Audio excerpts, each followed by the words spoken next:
تعظیم النبی یعنی د حضور نبی کریم صلی الله علیه و آله و اصحابه وسلم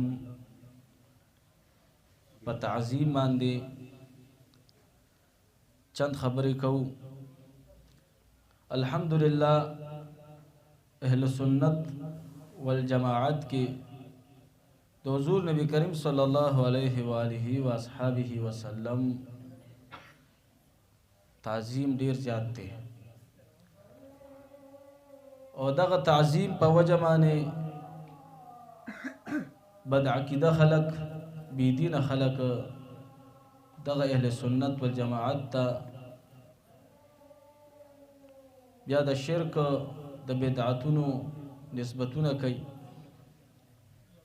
او هغه تعظیم چې مو تاسو کوم د خپل آقا او مولا د حضور نبی کریم صلی الله علیه وسلم کو هغه دې ته عبادت وي چې دا خدا تاسو نعوذ بالله معاذ الله رسول الله مبارک خدای ځان ته جوړ کو.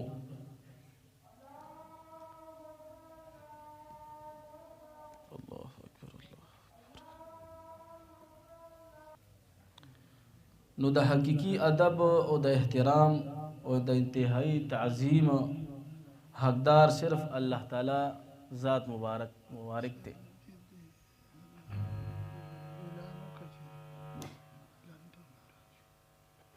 کله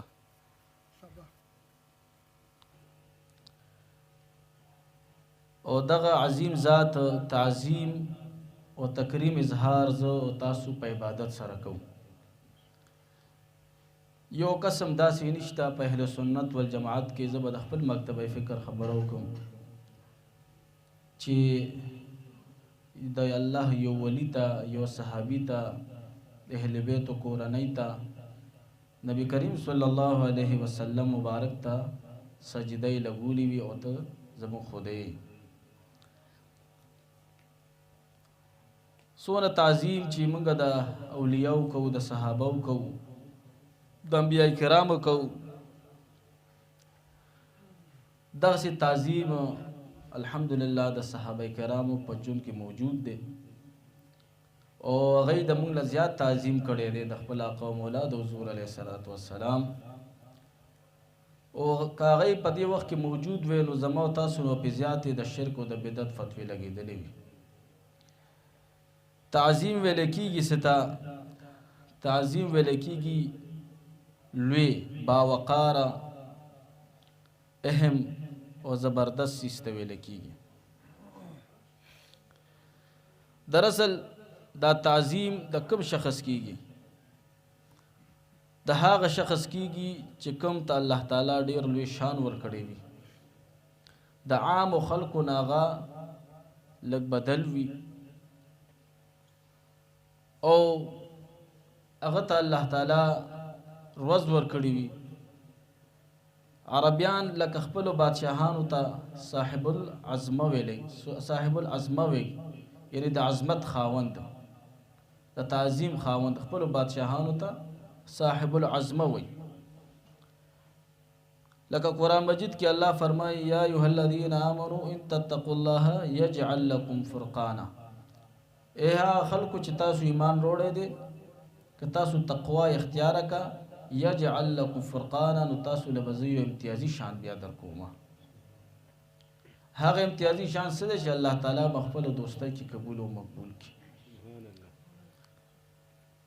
د انبیاء کرامو، صحابه کرامو، صالحین او اولیاء کرامو، د شيوخ او د والدینو، د اساتذو د یو معزز هستی عزت او توقیر ادب او احترام داغه خبره منل، داغه خبره باندې عمل کول دا ټول سيزونه تعظیم دی. ګوره دته تعظیم ویل کېږي. د حضور نبی کریم صلی الله علیه و آله و اصحابه وسلم تعظیم عزت الله تعالی په خپلم کړی دی. ګوره لکه قرآن مجید کی آیات مبارک موجود دی چې یا ایها الذین آمنوا لا تقولوا راعنا.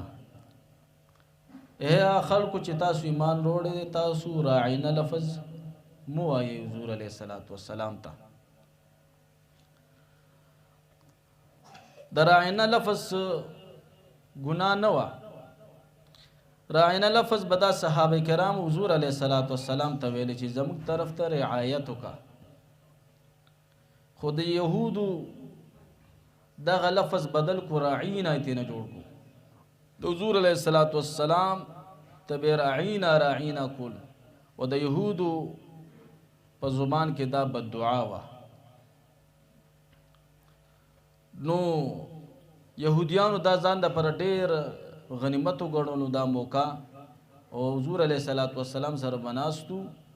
او د راعینا لفظ به ورته کولو. هلته الله تعالی د عرش برین نه پیغام راولېږلو چې زه د خپل آقا د خپل پیغمبر د خپل عظیم بنده تعظیم کومه. تاسو به دغه لفظ چې راعینا لفظ دی ټیک دی خدا بنن نه پس نه وای دی که زما د محبوب بېدبي کېږي. اوس تاسو به څه وایي وانظرنا موږ طرف ته توجه د رحمت وکړه. واسمعو او زموږ خبره واوره. وللکافرین عذاب علیم او د کافرانو دپاره دی عذاب درناک. بل ځای کې آیات مبارک کې په 13مه پاره کې په سورة النور کې هم الله تعالی د خپل محبوب د تعظیم ذکر کړی دی. لا تجعلوا دعاء الرسول بینکم کدعاء بعضکم بعضا. تاسو حضور نبی کریم صلی الله علیه وسلم مبارک ته داسې आवाज مه کوئ څنګه چې تاسو یو بل ته آوازونه کوئ. لکه دې کې هم که تاسو زه خیال وکړو نو الله تعالی حضور علیه السلام ته یو بلند مقام ورکړی دی چې حضور علیه السلام ستاسو په شان ګوره بنده نه دی. ګوره الله تعالی په دې آیات مبارک کې دا پیغام ورکوي لګیا دی چې څنګه تاسو یو بل ته آوازونه کوئ داسې آوازونه حضور نبی کریم صلی الله علیه وسلم مبارک ته مه ورکوئ. او فرمای بیا قد یعلم الله الذین یقینا الله تعالی پوی دی په هغه خلکو یتسللون منکم لواذا چروغ انتوزی لتاسونه غلی شان. یعنی د حضور علیه السلام مجلس نه پټ پټ نه منافقین وتل. فلیحذر الذین یخالفون عن امره پس به کار د چې ویریږي هغه خلک چې د هغه د امر مخالفت کوي. ان تصیبهم فتنه چې ورسیږي به دوی ته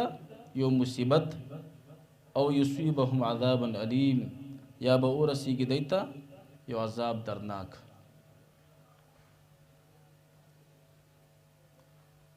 بل ځای کې په سورة الاحزاب کې الله تعالی د حضور علیه السلام په حق کې یو آیات مبارک نازل کړی دی چې ان الذین یؤذون الله ورسوله بشک ها خلق چې تکلیف ورکوي الله تعالی ته ورسوله او د رسول ته لعنهم الله فی الدنیا والآخرة لعنت وکړو په دوی باندې الله تعالی په دنیا کې او په آخرت کې. وعد لهم عذاب مهین او دې دپاره په آخرت کې تیار شوی دی عذاب رسوا کوونکی. دې کې هم د حضور علیه السلام تعظیم پروت دی. بل آیات مبارک کې سورہ فتح کې الله فرمایي ان الذين يبايعونك انما يبايعون الله. اے محبوبه کوم صحابه کوم خلکو چې ستاسو په لاس باندې بیعت وکړو د په حقیقت کې د الله تعالی په دست قدرت باندې بیعت وکړو. بل ځای کې الله تعالی فرمایي سورۃ الحجرات کې یا ایها الذین آمنوا لا ترفعوا اصواتکم فوق صوت النبی. اے ها خلکو چې تاسو ایمان وروړی دی تاسو مو چتوئ خپل اوازونه د رسول نبی کریم صلی الله علیه وسلم په आवाज مبارک باندې. ان تجهروا له بالقول كجهر بعضكم لبعض. بزور خبر مکوي د مبارک سره څنګه چې تاسو په یو بل سره په تیز زبان کې لګیایي داسې د حضور علیه السلام سره خبرې مکوي. ان تحبط اعمالکم تاسو ته پتم نه عمل به ټول ځای شوی په دې بیا د بېمانه وانتم لا تشعرون او تاسو ته شعور هم نه وي. ان الذين بشکها خلق یغضون اصواتهم چې خطه ساتي خپل اوازونه عند رسول الله د حضور صلی الله علیه وسلم دربار کې اولئک الذین دا ها خلق دی امتحان الله چې ازمایلی شوي دي چې ازمایلی دي الله تعالی قلوبهم زړونه د دوی للتقوا د پاره د پرهیزګارۍ لهم مغفرة و اجر عظیم او دوی د پاره مغفرت دی په ادب په وجه ګوره ادب کې الله تعالی مغفرت درته درکوي و اجر عظیم او لوی اجر به درته درکوي ګوره دا نه تعظیم څوک د خپل اقوام اولاد حضور نبی کریم صلی الله علیه وسلم کی ان الذين ينادونك بشکها خلق چې आवाज درکې تا ته اے محبوبه من وراء الحجرات بهر د حجرونا یعنی نبی کریم صلی الله علیه وسلم په کور کې تشریف فرماو او بعضی باندچان عربیان براله او بهر نبی وتا आवाजونه کول اکثرهم لا يعقلون اکثر پدې کې عقل نه لري ولو انهم صبروا کشری دوی صبر کړي بهر حضور علیه الصلاۃ والسلام ته ناست وي صبر کړي وي حتی تخرج الیهم تر دې چې اے محبوب تاسو په خپل معمول مطابق دای ته بهر راوتی وي خیر اللهم دا لکان خیر اللهم دا بدی د پر ډیر زیات بهتره وا دا بدی د پر ډیر زیات بهتره وا اوس د تصوف په لحاظ سره چو ګورو یو سالک یو مرید د خپل شیخ استانی تراشی نو دې بده مرسوال جوابونه خپل شیخ بتا نه کوي چې زرا غلیم او شاب مال روزه زرا غلیم او ما تروزه کې دې شي هغه خپل وظایف کې مصروف آرام کوي نو دې بعد په انتظار کې ناست که دغه ملاقات وشو ډېره خدا کو ملاقات ونشو الله تعالی به ما غفیز د تور کوي که د فیض په نیت راغلی وی الله فیض په نیت به چې راغلی وی الله د تبع الله تعالی هغه فیض او برکت ور کوي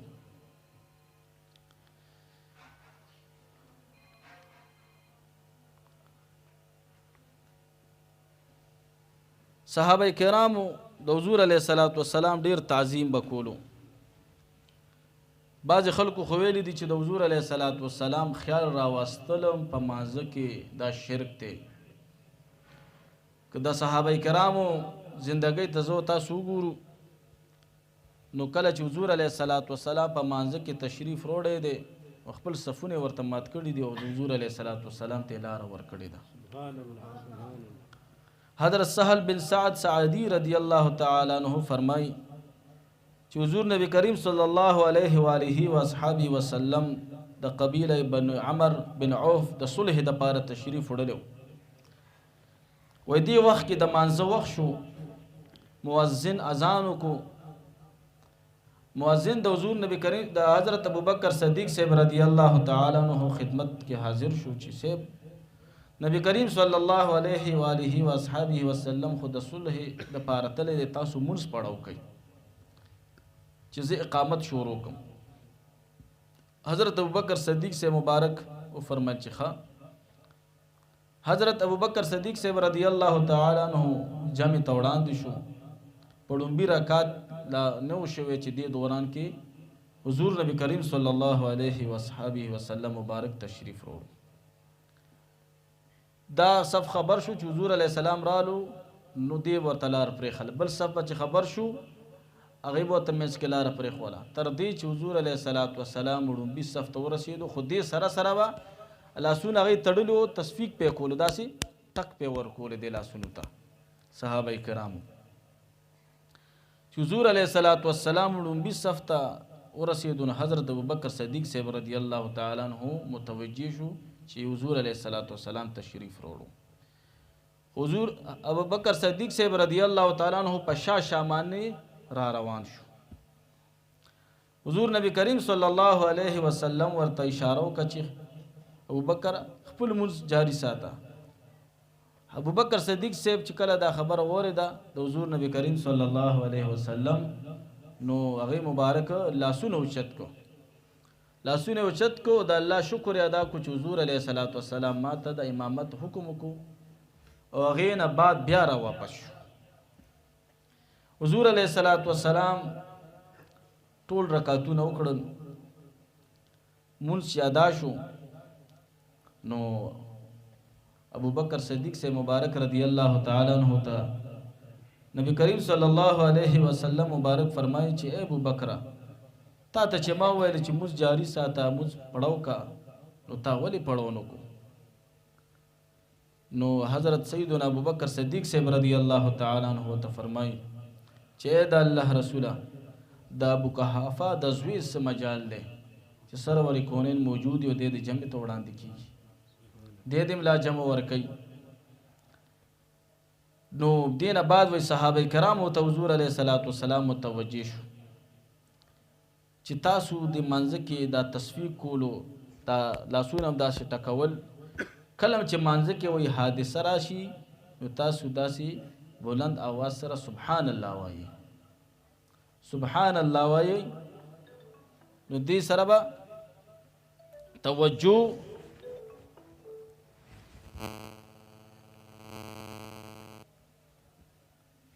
خلقو بدل شي او تصفیق کول دا صرف د زنانو د لپاره مخصوص دی وي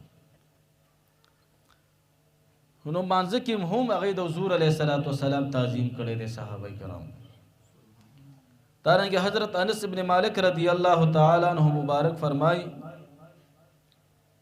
چې د حضور علیه الصلاۃ والسلام ډیر زیات خدمت کړي دي 10 کاله خدمت د حضور علیه السلام کړي دي دے فرمائے چې کله حضور علیہ الصلوۃ والسلام د وصال په بیماری کې مبتلا شو او حضرت سیدنا ابوبکر صدیق صاحب رضی الله تعالی عنہ مونږ پڑھاو کولو د پیر ورځ وېدا صفونه جوړ شوی وې د لومبي رکعات کې سیدنا محمد رسول الله صلی الله علیه وسلم مبارک د خپل حجره مبارکي پرده اخوا کا وی پرده چې خوا کو مونږ ته قتل او دا ټول جمع چې ولاړه و د صحابه کرام حضور علیه الصلاۃ والسلام په مخ مبارک باندې تبسم راښکار شو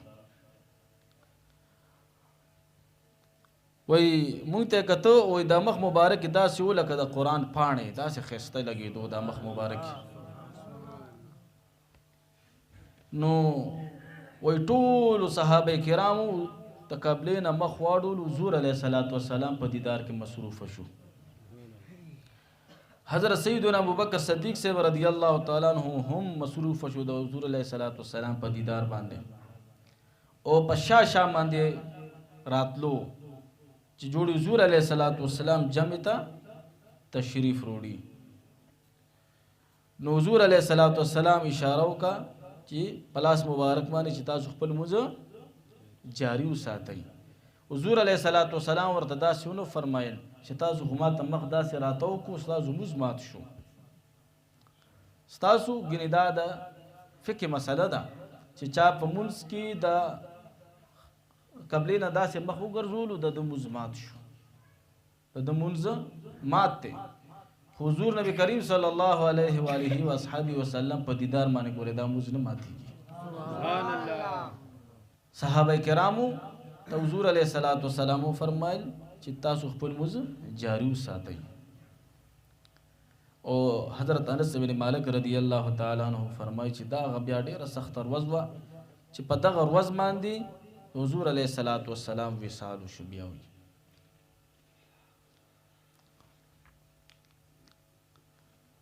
عروه بن مسعود ثقفی رضی الله تعالی عنہ چې د یو ټایم کې مخکې بیا وروسته مسلمان شو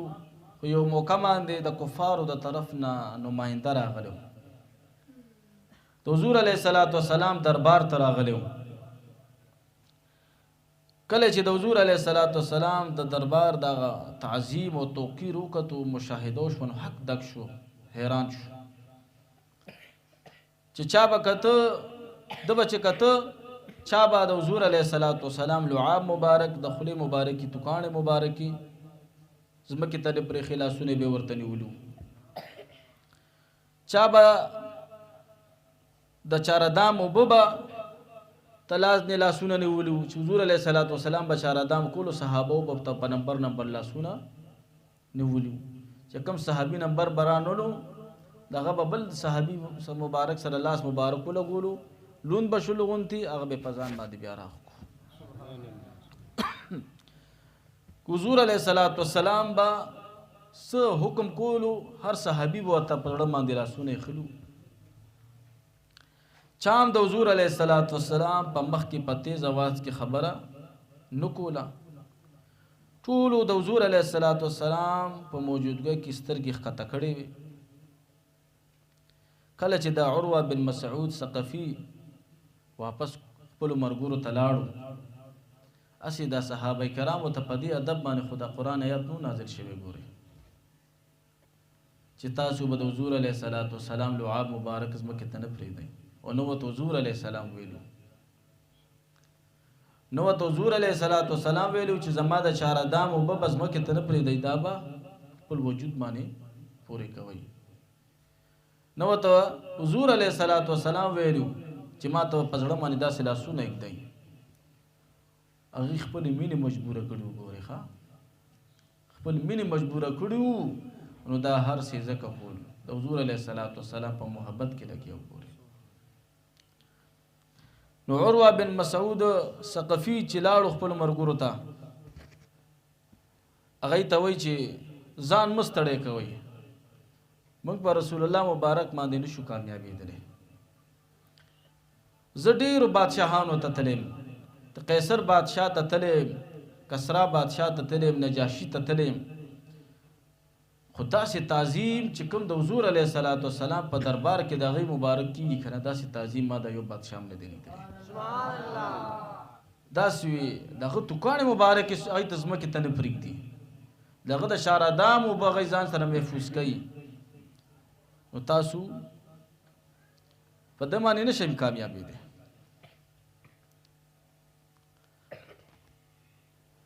یو ځل د ابي ملیکه رضی الله تعالی عنہ روایت دی چې د حضور علیه الصلاة والسلام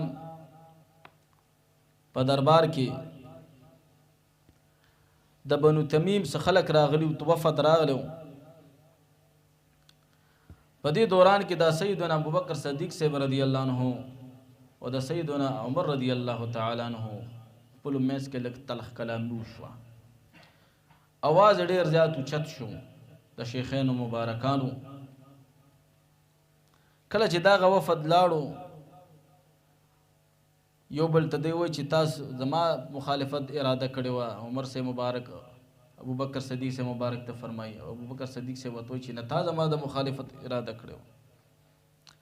حضور علیه الصلاة والسلام موجود و د دې په دې بلندی اواز سره یکدم په حضور علیه الصلاة والسلام مبارک باندې د وحی نزول شروع شو او دغه آیات مبارک نازل شو چې یا ایها الذین آمنوا لا ترفعوا اصواتکم فوق صوت النبی هغه خلکو چې تاسو ایمان وروړی دی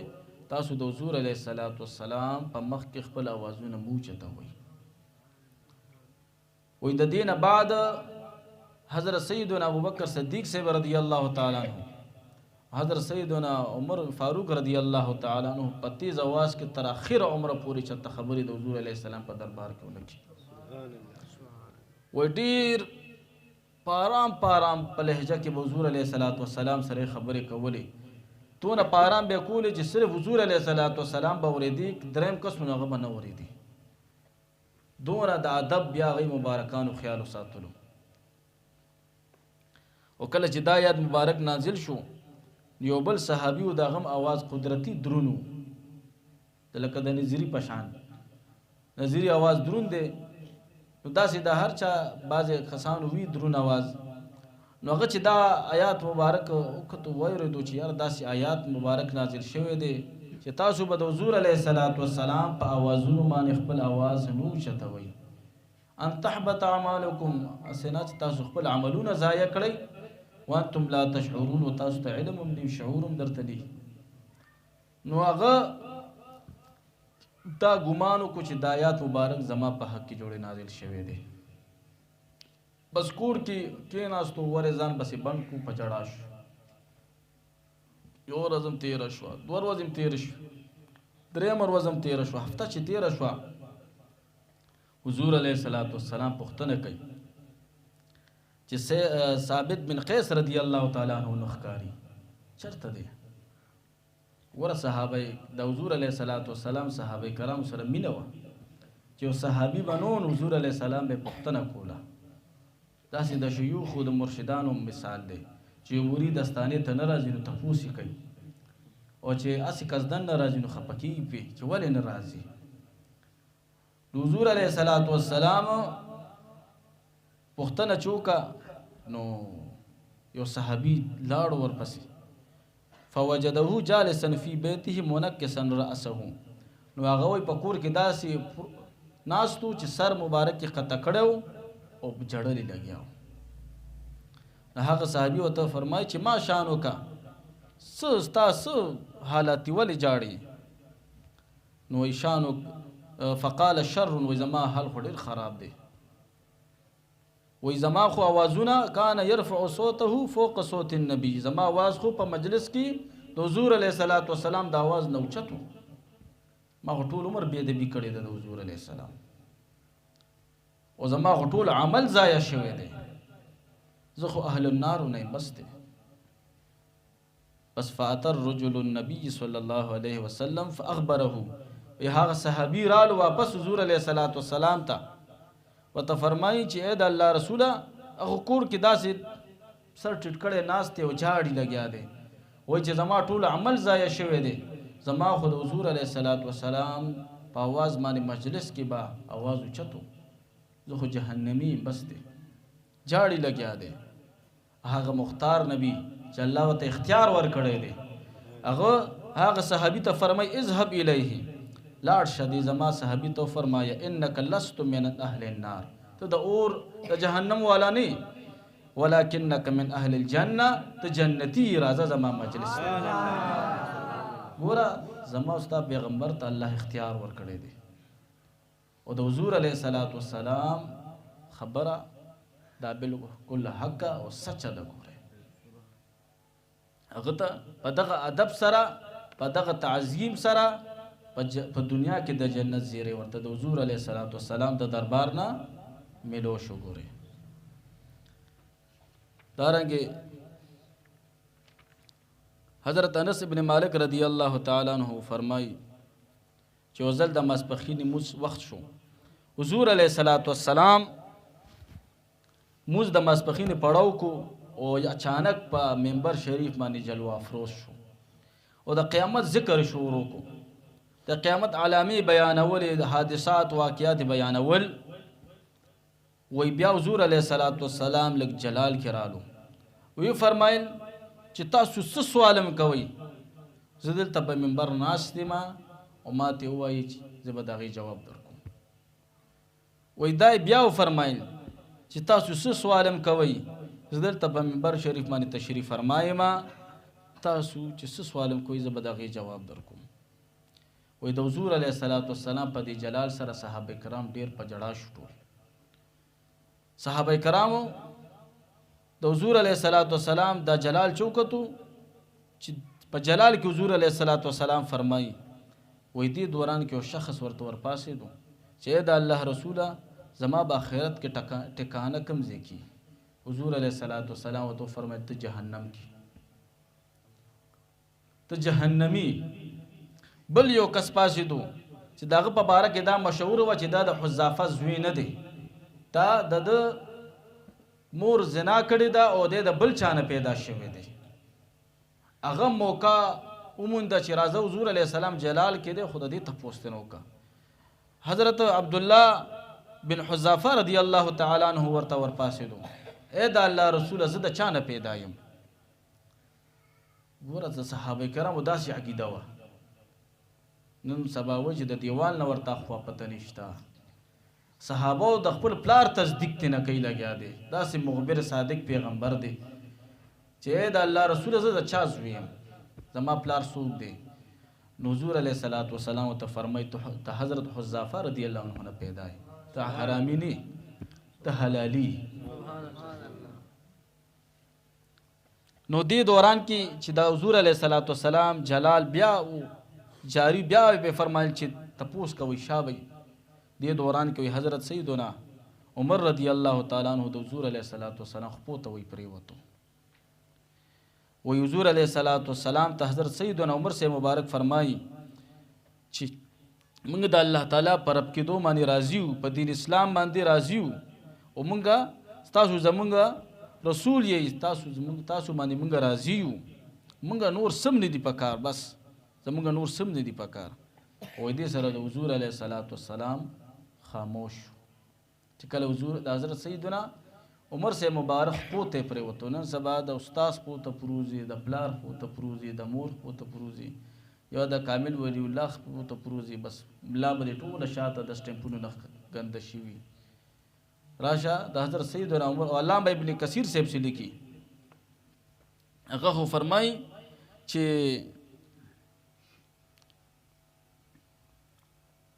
دا عبارت درته لګویم چې تاسو لږ مطمئن شئ پې نور.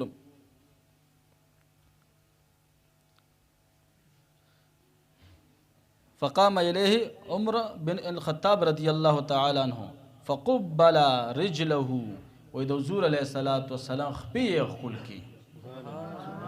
د حضور علیه الصلاۃ والسلام خپې مبارکې حضرت سیدنا عمر فاروق رضی الله تعالی عنه ښکل کړي. وایي حضور علیه الصلاۃ والسلام یې داسې د خپو مبارکونه نیولې او خپې ورته ښکلولې او ورته یې فرمیل یا رسول الله رضینا بالله ربا وبک نبیا وبالاسلام دینا وبالقرآن اماما فاعف عنا موږ ته معافي وکړئ که موږ نه څه شي وي، موږ ته معافي وکړئ. وایي دې سره د حضور علیه الصلاۃ والسلام جلال لږ کم شو، لږ وخت خاموشه شو حضور علیه الصلاۃ والسلام. او بیا یې فرمایل زما د الله په ذات باندې قسم چې اوس زه په مانځه کې د ماسپښینې ولاړم، جهنم هم راته ښکارېدو، جنت هم راته ښکارېدو. او نن چې ما څومره خیر ولیدو دونه خیر ما مخکې چېرته نه ولیدلی، یعنې جنت یادوي. او نن چې ما څومره شر ولیدو دونه شر ما چېرته مخکې نه ولیدلی. ته د دیوان له اخوا خبره کې هغه په مدینه منوره کې موس کې جنت هم ورته ښکاري او جهنم هم ورته ښکاري. داسې دا حدیث د بخاري شریف هم دی او د مسلم شریف حدیث مبارک هم دی. ګورې ښه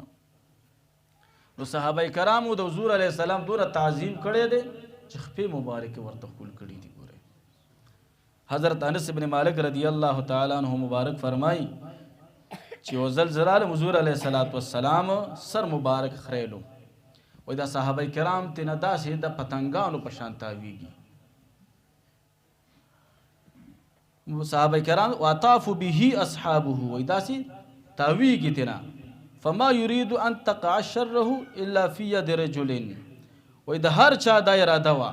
چې د حضور علیه الصلاۃ والسلام ویښته مبارک د زما لاس ته راشي چېرته په ځمکه ونه غورځېږي. د حضور علیه الصلاۃ والسلام د زلفو مبارکو ویښته مبارک چې کوم دی چېرته په ځمکه لړه نه شي، زموږ په لاسونو کې دې راشي. نو هر یو صحابي به تاوېدو چېرته ځمکې ته رانو شي د حضور علیه السلام ویښته مبارک. هغه دونه د حضور علیه الصلاۃ والسلام تعظیم کړی دی. حضرت زارع رضی الله تعالی عنہ فرمایي دی فرمایي لما قدمنا المدینه، کله به چې وایي مونږ مدینې منورې ته رالو نو وایي فجعلنا نتبازرو، وایي مونږ به منډه کا من رواحلنا د خپلو سورلونه، فنقبل ید رسول الله صلی الله علیه وسلم ورجلیه، او زر زر به هم د حضور علیه السلام لاسونه ښکل کړو، خپې به هم ورته ښکل کړي. دا د ابو داود شریف او د بخاري شریف حدیث مبارک دی. نن سبا که د یو ولی زه په ریاض الجنه کې ولاړم نفل مې کول، او زمونږ عوام خلک هم د هغه خلکو بس عزت کوي. نو یو نجدي ولاړو په دې ریاض الجنه کې، نو هغه د مینې د وجې د هغه نجدي لاس یې ښکلولو، نو دغه دته زر لاس راکړو، هذا خلاف السنه، هذا خلاف السنه، هذا خلاف السنه. مې خدای غرق د ټولو حدیثونو د انکار وکړو، و دا د سنتو خلاف دي دا سنه ښکلول. نو صحابه کرام دونه تعظیم کړی دی د حضور علیه الصلاۃ والسلام. حضرت عبدالله ابن عمر رضی الله تعالی عنہ فرمایي چې غزوه کې مونږه د دې دپاره راتو شو چې مونږ به بله حمله کو، رخم بدل کو. چې رخم بدل کو واپس رالو مدینې منورې ته، نو وایي مونږه سوچ کولو چې مونږ به حضور علیه الصلاۃ والسلام ته څنګه مخامخ کیږو. نو وایي د سحر د مانځه ټایم حضور علیه الصلاۃ والسلام چې بهر تشریف روړو، وی ما حضرت عبدالله ابن عمر سے مبارک فرمایي چې ما حضور علیه الصلاۃ والسلام ورته وفرمایل چې مونږ به جیبه ګوړه شوي یو، مونږ جیبه ګوړه شوي یو. نو وی حضور علیه الصلاۃ والسلام راته وفرمایل لا لا، تاسو به ګوړه شوي نه یئ، تاسو به بله حمله کوئ، د دشمن له به شکست ورکوئ. وی بس زر زه پاڅېدم، زما وی هغه زړه کې یاره چې څونه وه د حضور علیه الصلاۃ والسلام نه، چې حضور علیه الصلاۃ والسلام به مونږ نه خفه کېږي چې دا جنګ مونږ رخ بدل کو. و چې ما ته حضور علیه الصلاۃ والسلام وفرمایل چې نه تاسو به بله حمله کوئ. وی زه زر ور پاڅېدم او د حضور علیه الصلاۃ والسلام لاسونه مې ښکل کړ، ډېر خوشحالۍ نه وي. حضرت عبدالله ابن عمر رضی الله عنه فرمایي. حضرت طلحه رضی الله تعالی عنہ مبارک فرمایي چې دا د ترمذی شریف حدیث مبارک ته یو عربي انپړ صحابیو باندې چې هغه ته حضور علیه الصلاۃ والسلام فرمایي چې ته د صحابه کرامو کې پوښتنه وکړه چې کومو صحابه کرامو خپل هغه نظر پوره کړی دی. هغه صحابي انپړو تپوس ډېر نشو کولی، عربیو د کلیو لکه حضور علیه الصلاۃ والسلام سره ډېر جوخ نو پاتې شوی او صحابه کرامو ادبن حضور علیه الصلاۃ والسلام ته دا خبره نشو کولی چې مونږ جی دا کړی دی. نو حضرت طلحه رضی الله تعالی عنہ فرمایي چې دی وخت کې زه د مسجد نبوي په دروازه کې راښکاره شوم. فلما رآني، وی کله چې زه حضور علیه الصلاۃ والسلام وکتم، وی په دې ورځ باندې حضرت طلحه رضی الله تعالی عنہ یو عجیبه خبر هم دا کړې ده چې من باب المسجد، د مسجد نبوي په دروازه باندې وما وعلی ثياب خضر، او په دې ورځ باندې ما وشنې جامې اچولې وي، په دې ورځ باندې ما شنې جامې اچولې وي. اوس که د شین لباس واچولو نو خلک در باندې داسې سټمپونه ولګوي چې اول مې سکول کې ماشومانو ته ذهن تیارولو، مې بچې زما دا شین پټکې په سر دی، تاسو خو واړه یئ، خو مې دا په ډېرو خلکو باندې بد لګي. مې شین لباس اچول مې دا د صحابه کرامو سنت دی. د ترمذی شریف حدیث مبارک ته حضرت طلحه رضی الله تعالی عنہ اچولې دی. مې خلک وایي چې دا شین لباس دلیل کوم ځای کې دی چې تا دا شین لباس اچولی دی. مې دا څونه رنګ کې خلک جامې اچوي، دې سره و دی سره د دې دلیل دی څه، د دې سره دلیل دی. مې پینټ شرټ پې اچولی وي او په شنو کپړو به اعتراض کوي، ټوله شپه ورځ به په ګمراهۍ کې تېرېږي او شین لباس باندې به اعتراض کوي، ټول وخت به په فسق فجور کې تېرېږي او په شین لباس باندې به اعتراض کوي. خو احتیاط تاسو هم کوئ، کوم ځای کې چې تاسو ته د شین لباس نه مسایل جوړېږي نو هلته یې مې استعمالوئ چې مسایل درته جوړېږي، او چې کوم ځای کې تاسو ته مسایل ماحول جوړ دی بالکل اچوئ. ښه خبره ده، حضور علیه السلام سنت دی، بالکل زموږ د شیخ و مرشد مبارکم سنت دی، هغې مبارکم ډېر اچولی دي. نو حضرت طلحه رضی الله تعالی عنہ فرمایي چې کله زه حضور علیه الصلاۃ والسلام وکتم نو وایي فرمایي چې این السائلو، هغه سائل څه شو، هغه عربي و یو دا دی چې د نظر پوره کړی دی، دا خپل کوم خبره کړې وه هغه د پوره کړې ده.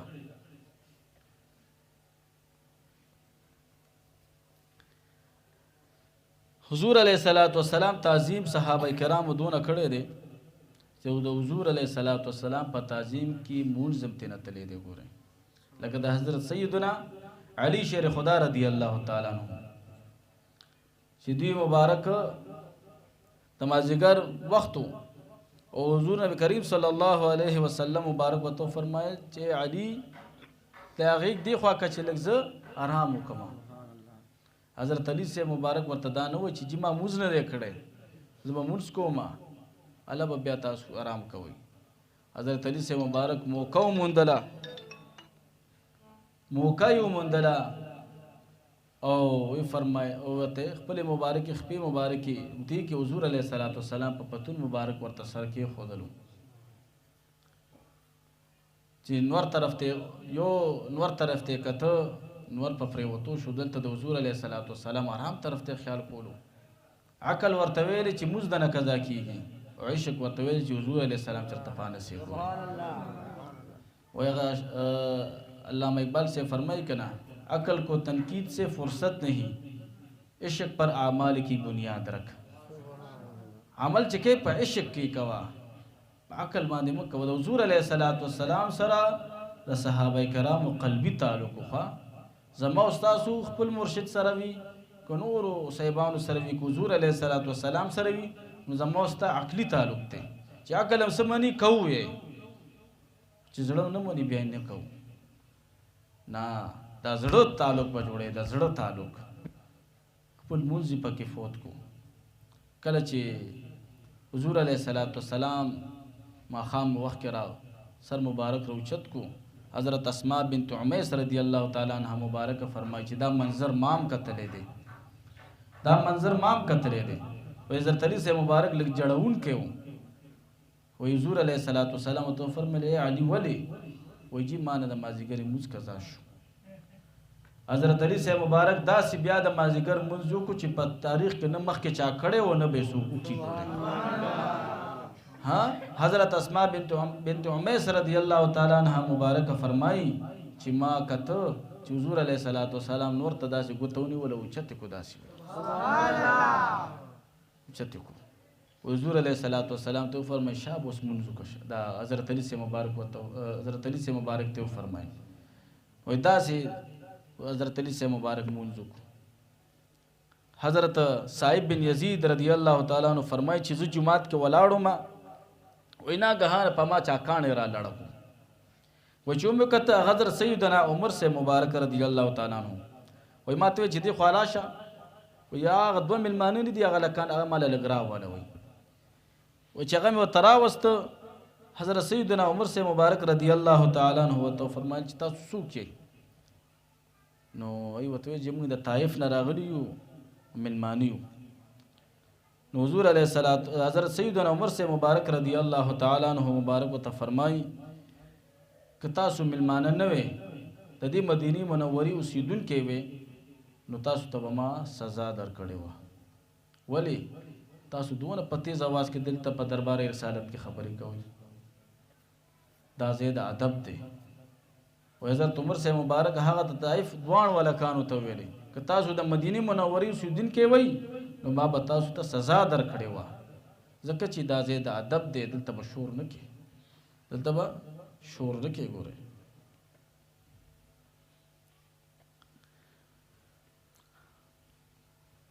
حضرت قیس بن مخرمہ رضی اللہ تعالی عنہ فرمائی چې حضرت سیدنا عثمان غنی رضی اللہ تعالی عنہ د قباس بن اشیم رضی اللہ تعالی عنہ نه تپوسو کو چې ته مشرک حضور علیه الصلاۃ والسلام مشر دی نو حضرت قباس بن اشیم رضی اللہ تعالی عنہ ته فرمای چې مشر قرآن حضور علیه الصلاۃ والسلام دی او پیدا شوی ضرور مخکې بس صرف مشر رانا حضور علیه الصلاۃ والسلام دی خو صرف دنیا ته مخکې راغلی بس یعنی د نبوت په لحاظ سره احترامن په لحاظ سره د عظمت په لحاظ سره ټول الویخو د حضور علیه الصلاۃ والسلام ده ټول الویخو د حضور علیه الصلاۃ والسلام ده ما دسدي صحابه کرامو د حضور علیه الصلاۃ والسلام په عظمت کې او په تعظیم کې د خانه کعبه طواف هم نه دی کړی ګوري نن سبا خلک وایي چې د خانه کعبه سره ډېر کې ثوابونه دي ډېر دي ولې صحابه کرامو ثوابونو باندې نه پوهېدل حضرت سیدنا عثمان غنی رضی اللہ تعالی عنہ مبارک چې کله د حدیبیه صلح حدیبیه په موقع باندې نماینده لاړو د حضور علیه الصلاۃ والسلام د طرف نه نو ابو جهل لعین ورته وایي چې عثمان زما ستا زیره زړه دوستی پاتې شوې ده او راځه تا ته اجازت در کوم د خانه کعبه طواف وکړه دا مخامخ خانه کعبه د و چکر و صفا مروه به کې عمره وکړه. حضور علیه الصلاۃ والسلام ته اجازه نشته. دلته د حدیبی په مقام باندې صحابه کرام یو بل ته وایي چې عثمان څونه خوش قسمته دی، طوافونه بیت الله شریف هم کړي وي، د صفا مروه چکرې به هم وهلې وي، سر به هم خریلی وي، څونه خوش قسمته دی. 6 کاله پس خانه کعبې دیدار وکړو. 6 کاله پس عثمان غنی صاحب راغلی.